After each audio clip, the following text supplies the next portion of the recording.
we would like to share some information about our network.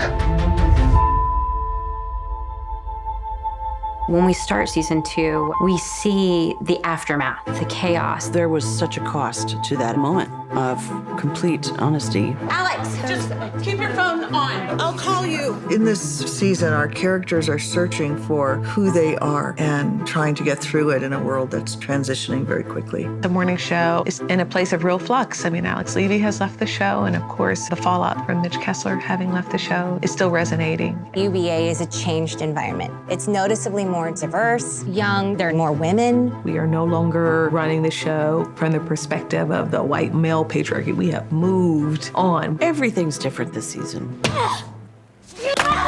In season 2, we meet Alex in a very serene place. I think she had to get out of the chaos. Please come back. You become a powerful voice in the rebuilding and the rebranding of a toxic empire that it's gonna rise. There's a tremendous amount of guilt that she's feeling, her hypocrisy within herself. She sort of became a feminist hero, and I think she has this secret guilt that she isn't. She has this history with Mitch that she's ashamed of. But something about her still needs to feel relevant, and there's obviously still more for her to excavate. You know, things are gonna have to be different if we're gonna resume this quote-unquote partnership. I was the one who was exposing the network, and I decided to include you. Bradley steps into a position where she's trying to play the game, she's trying to get ahead. Bradley becomes the #1 lead anchor. Whenever people think about the morning show, I want them to think of me. And she thinks she's in control. Laura Peterson comes up to mentor Bradley Jackson. I don't think they're using you in the right way.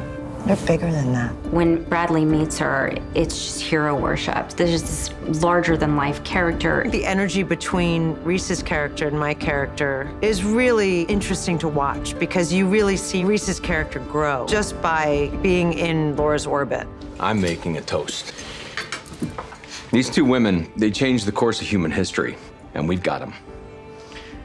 The personal stake that Cory had in season 1 was winning. He didn't seem concerned about the consequences. You're a dead man, said the corpse. All of a sudden, you're watching Pinocchio become a real boy. He has to manage real feelings. This is a battle for the soul of the universe.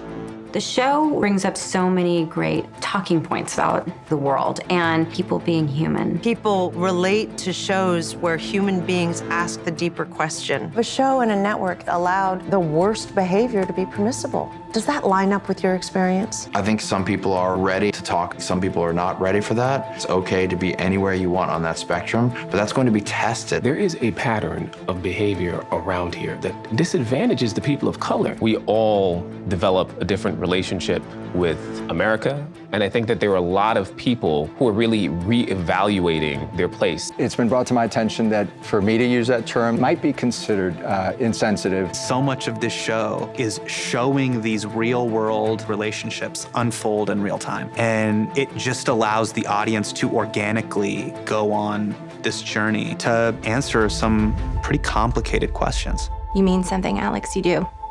As a leader, as a feminist, and I want you to be these things. What you thought was going to happen at the beginning of season 2, all of a sudden there's these detours that you didn't think about along the way. We have more incredible storylines, much bigger and much more impactful than you could ever imagine. Camera 2, get the both of them, 2 shot.